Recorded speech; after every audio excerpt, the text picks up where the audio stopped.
En Juan, capítulo 10, en el versículo 17, dice: por eso me ama el Padre, dice el Señor Jesucristo. A ver, ¿por qué lo ama el Padre? Porque yo pongo mi vida para volverla a tomar. Nadie me la quita, dice el 18, sino que yo de mí mismo la pongo. Tengo poder para ponerla y tengo poder para volverla a tomar. Este mandamiento recibí de mi Padre. Bueno, a medida que nosotros vamos desarrollando el tema, veremos que hay similitud entre lo que acabamos de leer nosotros y lo que estudiamos hace un rato en Juan capítulo 2, versículo 19. No hace falta que vayamos. Una rápida lectura podría hacer pensar que Jesucristo tenía la habilidad inherente de volver a tomar su vida de las garras de la muerte. Cuidado con eso. No es así. Si eso fuera así, la de Jesucristo hubiese sido una autorresurrección, pero en realidad no lo fue porque está bien documentado en toda la palabra de Dios y nosotros lo hemos visto bien profundamente que fue Dios quien le levantó a él de los muertos. La muerte en realidad es un estado de impotencia al grado más absoluto. Por tanto, es imposible que una persona muerta pueda hacer nada, no puede hacer nada. Y nuestro Señor, por haber sido un ser humano, no es ninguna excepción. Jesucristo tuvo la habilidad y posibilidad de poner su vida como sacrificio para todos los demás. Él decidió llevar esa posibilidad al extremo, ofreciendo literalmente su vida hasta perderla. Pero en este registro de Juan 10 que nosotros acabamos de leer, poner y tomar apunta a poner su vida en servicio de compromiso al máximo por el bien de las personas. Igualmente, nosotros podemos servir al máximo a las personas sin necesidad de ofrecernos, en realidad, al extremo que nuestro Señor. Es muy importante entender que no puede depender de ser humano alguno el resucitar de los muertos. Esa fue una acción que Dios hizo por Jesús y que hará junto con Él por todos nosotros cuando sea el momento que el Señor Jesucristo regrese a buscarnos. Entregar su vida en servicio dependió de Él como hoy depende de nosotros. Por eso Él podía ponerla en servicio y volverla a tomar. Él no pudo tomar su vida cuando murió. Aquí habla de la entrega de su vida en servicio, no de su muerte y resurrección. Vamos a ir al contexto para entender bien las palabras de nuestro Señor Jesucristo. En ese contexto, lo que hace el contexto es nos brinda un escenario. Jesús se compara a sí mismo con un pastor, ya saben, estamos en Juan capítulo 10, se compara a un pastor bien dedicado a su rebaño. Y dice que él lo hace con mayor empeño que uno que fuera empleado por un sueldo. Inclusive, él, como no era pago con un sueldo, sino que él lo hacía por amor a su padre, porque estaba cuidando las ovejas de su padre, lo hacía a riesgo de su propia vida porque corrían riesgo por los depredadores. Difícilmente un empleado ponga su vida como la pone un hijo. Bueno, eso es lo que nos estará relatando a nosotros este contexto. Juan 10, donde estamos, pero vamos a empezar un poquitito más arriba. Vamos al versículo 7. Dice: volvió pues Jesús a decirles: de cierto os digo, yo soy la puerta de las ovejas. Todos los que antes de mí vinieron ladrones son y salteadores, pero no los oyeron las ovejas.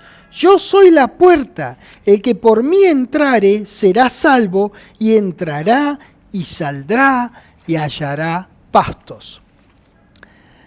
Acá en estos versículos Jesús da un ejemplo de cómo pone su vida por sus ovejas diciendo yo soy la puerta. Así que voy a explicar esto. En esa cultura, ahí en las ovejas se cuidaban en una especie de cerco de paredes. Eran paredes bajas que se producían con rocas así acumuladas, se formaba la pared y arriba muchas veces le ponían espinos, de tal manera que no se quisieran escapar las ovejas por esa pared baja, o también que no quisieran entrar los depredadores. Entonces, para que entraran y salieran las ovejas, lógicamente esta especie de corral hecho con rocas tenía que tener una puerta. Estaba siempre abierta. Bueno, era donde se abrían en realidad las rocas. Entonces, a la noche, el pastor se acostaba como si fuera él mismo la puerta. Entonces, se transformaba literalmente en la puerta del redil. Así no se iba ninguna oveja por ahí, ni entraba ningún depredador. Él se acostaba ahí, dormía ahí, como la puerta de las ovejas. Muy bien. En el versículo 10 dice: el ladrón no viene sino para hurtar y matar y destruir. Yo he venido para que tengan vida y para que la tengan en abundancia. Yo soy el buen pastor, dice el Señor Jesucristo, y el buen pastor su vida da por las ovejas. Bueno, de hecho lo hizo, ninguna duda que lo hizo. Mas el asalariado, dice el versículo 12, y que no es el pastor de quien no son propias las ovejas, ve venir al lobo y ¿qué hace? Deja las ovejas y huye. Y el lobo arrebata las ovejas y las dispersa.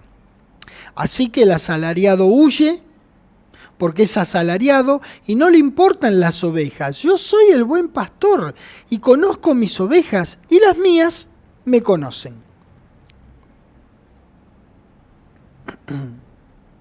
Hay un autor que estudió las costumbres de las épocas bíblicas, uno podría decir, que decía que las ovejas eran cuidadas día y noche por los pastores que podían ser hijos o hijas de los dueños del rebaño. Era muy normal en aquellos años de que los hijos tomaran las responsabilidades o el trabajo del padre. Bueno, versículo 15. Así como el Padre me conozco y yo conozco al Padre y pongo mi vida por las ovejas, también tengo otras ovejas que no son de este redil. Aquellas también debo traer y oirán mi voz y habrá un rebaño y un pastor. Por eso me ama el Padre, porque yo pongo mi vida para volverla a tomar. Nadie me la quita, sino que yo de mí mismo la pongo. Tengo poder para ponerla y tengo poder para volverla a tomar. Este mandamiento recibí de mi Padre. Bueno, esto no significaba que el pastor necesariamente iba a morir, como finalmente lo haría y lo hizo el buen pastor Jesús.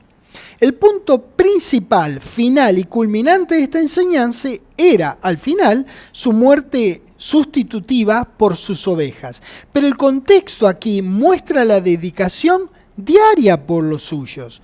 Tanto Jesús como cualquier otro buen pastor posponen y cancelan sus propios intereses y placeres con el propósito de dedicarse a su rebaño. Servicio. Cada día todo buen pastor pone su vida por sus ovejas para que crezcan y se robustezcan. Jesucristo estaba hablando de servicio diario dedicado al trabajo para Dios, que es básicamente cuidarle a la gente a Dios. El contexto no se refiere a poner su vida para morir por nosotros, pues si bien es cierto que él pudo hacerlo, pero una vez muerto no hubiese podido volverla a tomar, porque habla de que tiene potestad para ponerla y para volverla a tomar. Entonces, no puede referirse a eso porque él esa habilidad, ese poder, no lo tenía de volver a tomar su vida una vez que murió. Así que esto tiene que significar poner o sacar su vida de servicio al máximo. Nuestro Redentor demostró que puso su vida, pero nunca la tomó de regreso. Nadie lo obligó, puso su vida de servicio, pero no la tomó de regreso. Nadie le obligó a hacerlo. Lo hizo por puro amor a su Padre. No es que él sirvió como si fuera un robot que responde a un programa de computación y no tiene más remedio que servir porque hay un chip que le dice que sirva. No. lo hizo a costo de su propia vida. Él sirvió por amor a su Padre y, lógicamente, también por amor a las ovejas. Para el entonces que Jesús estaba diciendo esto, su Padre aún no deseaba que él entregase su vida en el madero. Dice claramente que el mandamiento de Dios era que la pusiera y que la volviera a tomar. Su vida era suya y el Señor Jesucristo decidió entregarla en sacrificio vivo, sustitutivo y redentivo para nuestro bien. Por eso justamente lo ama el Padre. Dice el 17, por eso me ama el Padre. Porque yo pongo mi vida para volverla a tomar. Un padre siempre ama a su hijo, no necesito decir esto, sin importar cómo se comporte, aunque sea desobediente. Pero la verdad, con una mano en el corazón, si ese hijo se comporta bien, el padre se siente gratificado y considera que sus años de sacrificio, considera más bien a sus años de sacrificio como una inversión en el niño. Es muy cierto que Dios ama aún al inamable, pero la noble y perfecta obediencia de Jesús a Dios se manifestó en el cuidado de las ovejas de su Padre. Eso le ganó este amor especial del que está hablando el versículo 17. Una buena cantidad de versiones de la Biblia dicen así, similarmente, de una manera u otra, pero por ahí andan diciendo que la razón de por qué lo ama al Padre es esta. Todas más o menos traducen lo mismo. Esa es la razón por la cual lo ama el Padre. Inclusive hay una que ha traducido este versículo 17 de la siguiente manera. Mi Padre me ama porque estoy dispuesto a entregar mi vida para luego volver a recibirla. Esta entrega emocionante es la razón por la cual el Padre lo ama al Señor Jesucristo. Por favor, pasen conmigo a Filipenses capítulo 2. En algún momento de esta clase vamos a tratar este registro que ahora vamos a usarlo de soporte para lo que nosotros estamos enseñando en este momento. Jesús ganó para sí un amor singular de su Padre por haber puesto y tomado su vida en su ministerio diario y finalmente, claro que sí, en su crucifixión y resurrección. Filipenses 2, versículo 8, que dice: y estando en la condición de hombre, se humilló a sí mismo, haciéndose obediente hasta la muerte y muerte de cruz. Por lo cual, comienza el 9, ven que dice, por lo cual Dios también le exaltó hasta lo sumo y le dio un nombre que es sobre todo nombre, para que en el nombre de Jesús se doble toda rodilla de los que están en los cielos y en la tierra y debajo de la tierra, y toda lengua confiese que Jesucristo es el Señor, para la gloria de Dios Padre. Qué hermoso, ¿eh? Qué hermoso. Proverbios capítulo 13, mitad de la Biblia más o menos. Job, Salmos, Proverbios 13. Ahí donde dice en el 9, por lo cual, indica la razón por la cual Dios le exaltó hasta lo sumo. Esta es una recompensa a la entrega de sí mismo que tuvo Jesús por todos nosotros. Y vean, realmente si uno lo piensa, es paradójico, haciendo una entrega tan absoluta, porque Él entregó su vida, de algo tan valioso como su vida, uno se enriquezca, porque ese es en realidad el pensamiento central de toda entrega que uno hace para Dios. Proverbios 13, versículo 7, van a ver qué interesante lo que dice. Hay quienes, Proverbios 13, 7, hay quienes pretenden ser ricos y no tienen nada, y hay quienes pretenden ser pobres y tienen mucha riqueza. Jesucristo tiene mucha riqueza, y pobre no se refiere rico o pobre, no se refiere a tener cantidad de dinero. Nada que ver. Juan capítulo 12. Cuando nuestro Señor hizo la mayor entrega, la de su propia vida, que nadie hizo ni antes ni lo volvió a hacer después, Dios le proveyó un cuerpo nuevo y una dimensión de servicio nueva, cual nunca antes había sido dada a ningún otro ser humano. Jesús magnificó este principio paradójico del que hablamos y lo llevó al nivel más alto jamás alcanzado, que si uno se despoja de todo, uno se vuelve más rico. Bueno, acá en este contexto de Juan capítulo 10, Jesús les enseñaba a sus discípulos que dando recibirían más de lo que ellos jamás hayan entregado. El dar abundante les habilitaría que pudieran estar a la expectativa de recibir en retorno de la abundancia de Dios. Juan 12, versículo 24, dice: de cierto os digo, que si el grano de trigo no cae en la tierra y muere, queda solo, pero si muere, lleva mucho fruto. El que ama su vida, se refiere a amar la vida en este mundo temporal, ¿verdad? La perderá. Es decir, perderá toda ganancia temporal adquirida en este periodo. Eso es lo que quiere decir. Y el que aborrece su vida en este mundo, para vida eterna la guardará. Ve, está comparando la vida temporal de ahora con la vida eterna. Si alguno me sirve, dice el 26, sígame. Y donde yo estuviere, allí también estará mi servidor. Si alguno me sirviere, fíjese lo que hará el Padre. Mi Padre le honrará. Qué palabras tan simples que nos motivan a nosotros a entregar nuestra vida en servicio a nuestro Señor, que la entregó en servicio por nosotros y por nuestro querido Dios. Lucas capítulo 9. Es bastante claro lo que estamos viendo.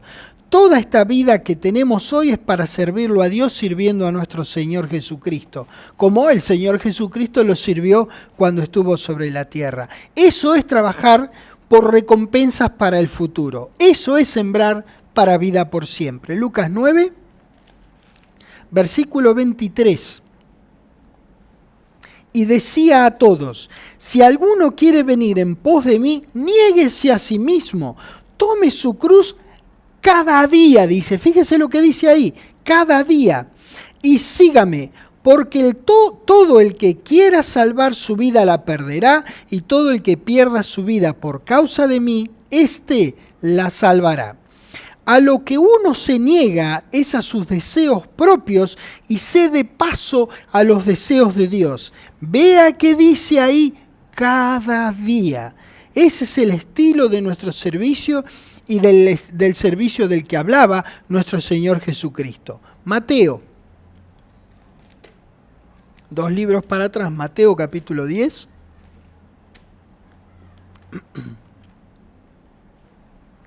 En el versículo 37 dice: el que ama a padre o madre más que a mí, no es digno de mí. El que me ama a hijo o hija el que ama a hijo o hija más que a mí, no es digno de mí. El que no toma su cruz y sigue en pos de mí, no es digno de mí. El que haya su vida, la perderá, y el que pierde su vida, por causa de mí, la hallará. Un hijo de Dios puede pensar que hay otras cosas por delante del servicio a nuestro Señor, pero aquí la palabra es bien clara sobre cuál es la prioridad de servicio y cuál es la prioridad o conducta cristiana. Romanos capítulo 12. Vieron que dice la cruz, habla de la cruz.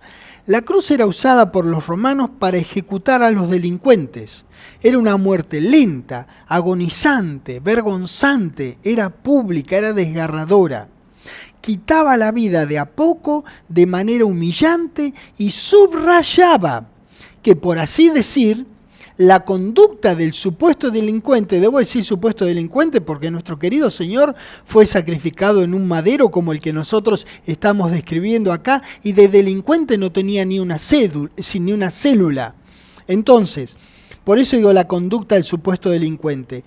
Entonces decía, al ponerlo en el madero, lo que estaban diciendo que la conducta del delincuente era incompatible con el sistema de vida romano. Entonces, no es que Jesús le decía que literalmente cargaran una cruz, que se pusieran una madera en el hombro, nada que ver, o sobre el hombro, nada que ver. El Señor Jesucristo usó el concepto de madero sobre el cual morían los delincuentes para enfatizar que hicieran morir sus deseos naturales que excluyen las necesidades de los demás, que tanto le preocuparon a nuestro Señor. Debían abandonar, y debemos abandonar, la vida de recompensas mundanas y servir a Dios de todo corazón con cada fibra de nuestro ser. Así es que ellos recibirían una nueva vida en esta vida y recompensas en el reino de Dios. Este es el tipo de servicio que se requiere también de nosotros. Jesucristo se los enseñaba a sus discípulos y nosotros al leerlo somos enseñados el mismo concepto. Romanos dije capítulo 12, dejando un dedito en Mateo, pero ya no hay tiempo. Después regresamos. Ahora vamos a Romanos 12.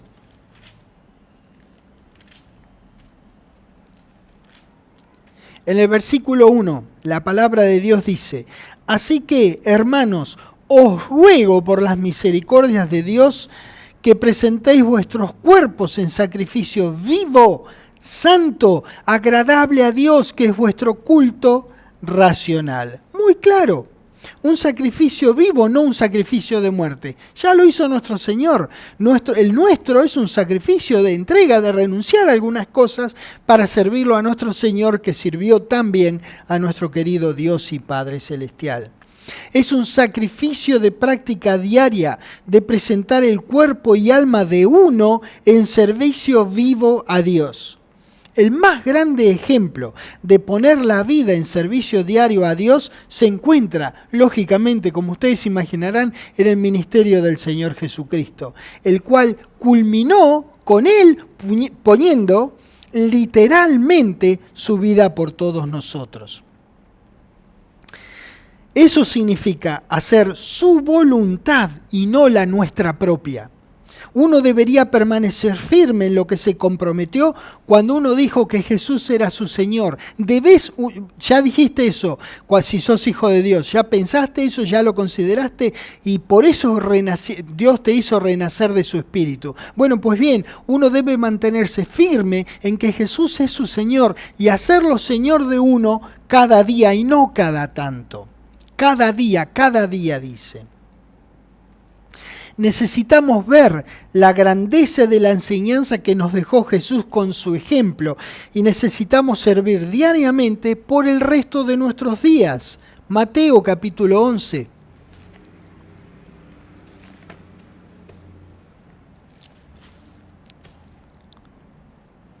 Mateo 11, fíjense lo que dice hacia el final del 11.